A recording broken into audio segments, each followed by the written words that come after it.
जय हिंद, नमस्कार दोस्तों। कैसे हो? उम्मीद करता हूँ बहुत अच्छे होंगे। अच्छे नहीं हैं तो अपनी मेहनत के दम पर अच्छा करेंगे। आज हम रीजनिंग की क्लास एसएससी जीडी और जेल प्रेरी हो, चाहे कोई भी भर्ती हो जिसके अंदर रीजनिंग लगती हो, जो कोडिंग डिकोडिंग की हमारी क्लास चल रही है, आज हम तीसरी क्लास लेके आए हैं। ये क्लास गणितीय कोड पर कोडिंग डिकोडिंग के सवाल हैं। कौन सी टाइप पर? जोड़े रहे।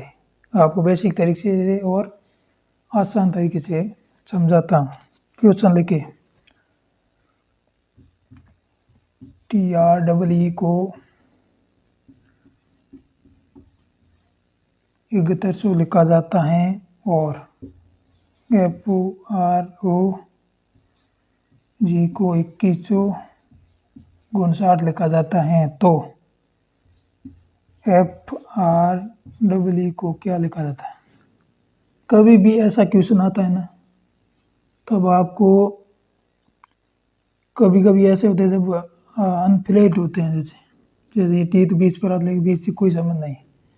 जब 2 से 3 या 3 से कभी 3 से ज़्यादा भी ऐसे उदाहरण दिए जाते हैं और बाद में सौता पूछा जाता है, तब आपको कुछ नहीं करना। ये बहुत ही सिंपल है। ये टाइप बहुत ही अच्छी है क्योंकि इसमें सिर्फ नकल करना है।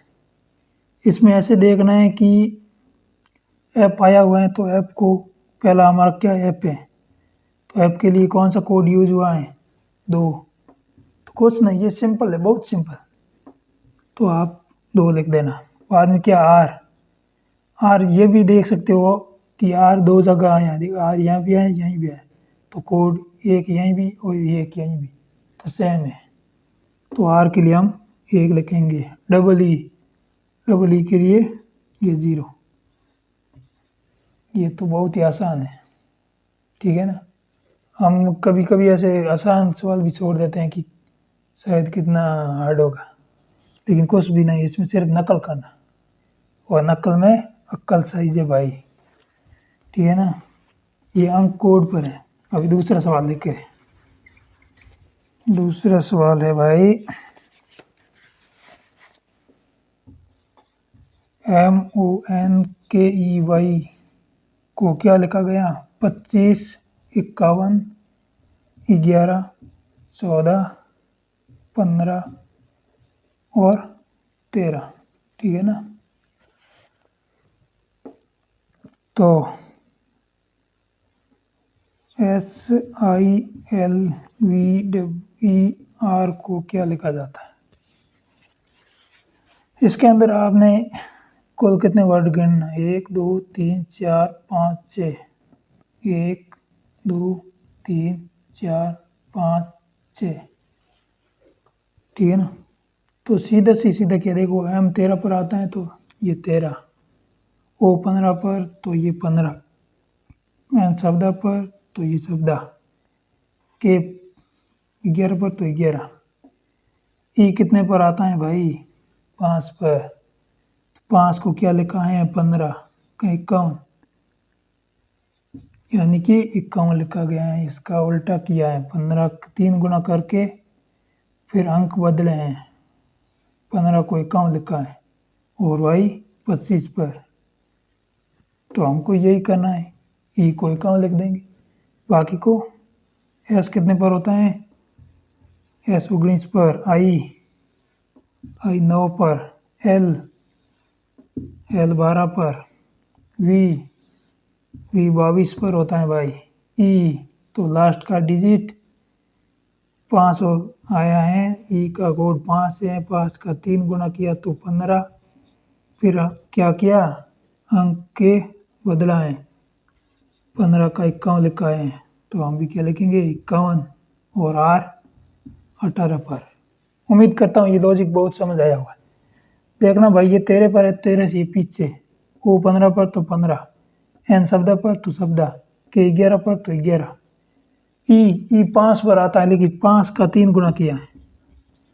5 का 3 गुना 15 होता है, लेकिन 15 के ये कोड है ना, अंक ये बदले हैं। ये 51 लिखा है, 15 को 51, तो ये 51 और y 25 पर। तो इसी प्रकार हमने पीछे से ये लिखा है। उम्मीद करता हूँ सरल भाषा मैंने समझाए, ये समझ आया होगा लॉजिक। ठीक है ना।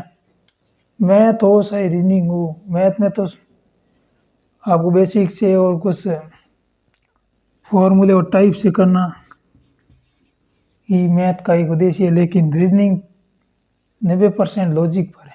अगर आपने लॉजिक पकड़ आ गया तो आप कोई हार्ड नहीं है सवाल, और लॉजिक पकड़ में नहीं आया तो वो हार्ड अपने आप बन जाता है। ये लॉजिक था इसका, ठीक है ना। अगला सवाल नोट करें। अगला सवाल है भाई, BEAUTIFUL, ब्यूटीफुल, ब्यूटीफुल को क्या लिख सकता है? 30, 41, 20, 8 और BUTER को क्या लिखा गया है? 50, 44, 79। तो FUTURE को क्या लिखा जाएगा? पहला सवाल कराए वो सेम ही है, अंक का नकल करना है और कुछ नहीं। बी, ये भी तो 5, 5। तो एफ अब को पता चल गया है कि यहाँ पर सिर्फ नकल हुई है, तो आपको एफ देखना है। एफ कहाँ पर आया है? एफ तो ये एरिया, तो एफ के लिए कोड आया है 2। यू यहाँ पर रिया 96 पर 0, तो 0। टी यहाँ पर भी आया, देखो ये 4 कोड यूज हुआ है। यू फिर से 0। आर के लिए क्या हुआ है? 9। और ई के लिए क्या यूज हुआ है भाई? 7। ये कोड है, ये कोई माथापच्ची टाइप नहीं है, इसमें सिर्फ नकल वाले कोड और कुछ अलग होते हैं जो अभी मैं सवाल लेके आया वो देखना। ये है ना, ये जो मैं अभी लिखूंगा सवाल, उस सवाल से बहुत टाइप से सवाल बनते हैं। जैसे ये सरल भाषा में, लेकिन कल मैं लेके आऊँगा जो लॉजिक और कुछ स्क्वायर पर, कुछ क्यूब रूट, कुछ विपरीत, कुछ गुणांक पर, ऐसे होता है। CID को क्या लिखा गया है? 32। तो पुलिस को क्या लिखा जाएगा? 32 कैसे लिखा गया आपको पता चला? सबसे पहले कभी ऐसे होता है ना कि एक का लिख कर दूसरे का उदाहरण पूछता है, तो उसके अंदर लॉजिक लगा हुआ है, उसके अंदर नकल वाला नहीं होगा जो पहले हमने किया है। उससे पहले आपको क्या करना है, यहाँ पर कोड लिखना, C3 पर, I9 पर, D4 पर। इनको प्लस करें, कभी गुणा भी करना पड़ता है, कभी स्क्वायर के करना पड़ता है, कभी भागफल जोड़ना और डबल करना, वो सब अलग अलग लॉजिक बनते हैं। 3 और 9 होते हैं कितने? 12, 12 और 4, 16। तो ये है 32 और जोड़ के है 16। कुछ लॉजिक पता चला? कितना गुना हुआ है? 2 गुना क्या आ गया? 32। पहले अंक का कोड लिखा, फिर जोड़ा तो 16 आया, 16 का 2 गुना 32। तो हम भी लग जाए ये सवाल पर। P कितने पर होता है? 16, O 15, L 12, I 9 पर, C 3 पर और E 5 पर। तो जोड़े 5, 3, 8, 8 और 9 17, 8 और 9 कितने हो गए? 17, 17 और 12, 17, 12, 15 और 16, ये जोड़ देना, ठीक है ना। 6, 5, 11, 11, 7, 18, आंसर 1, 2, 3, 4। तो कितने आए? 48। कुल जोड़ 48 आए, तो 48 का 2 गुना करेंगे तो कितना आ गया? 96। इसका आंसर ये हुआ। पहले कोड लिखा, फिर जोड़ा, जोड़ के 2 मल्टीपल किए, तब आंसर है 96, ठीक है ना। उम्मीद करता हूँ ये 4 सवाल बताएं अलग अलग लॉजिक पर और सरल भाषा से समझाए हैं। उम्मीद करता हूँ बहुत समझ आया होगा। और कल मैं नए टॉपिक, मतलब नए टॉपिक यही टॉपिक हैं, लेकिन अलग जो नए सवाल हैं लॉजिक पर, इसी अंक कोड पर, जो मैंने कहा ना गुणा पर होते हैं, कुछ भाग पर होते हैं, कुछ विपरीत वाले होते हैं, वो लेके आएंगा, ठीक है ना। धन्यवाद। उम्मीद करता हूँ बहुत अच्छी क्लास लगी होगी। अगर अच्छी लगी तो लाइक करना, शेयर करना। धन्यवाद। जय हिंद, जय भारत।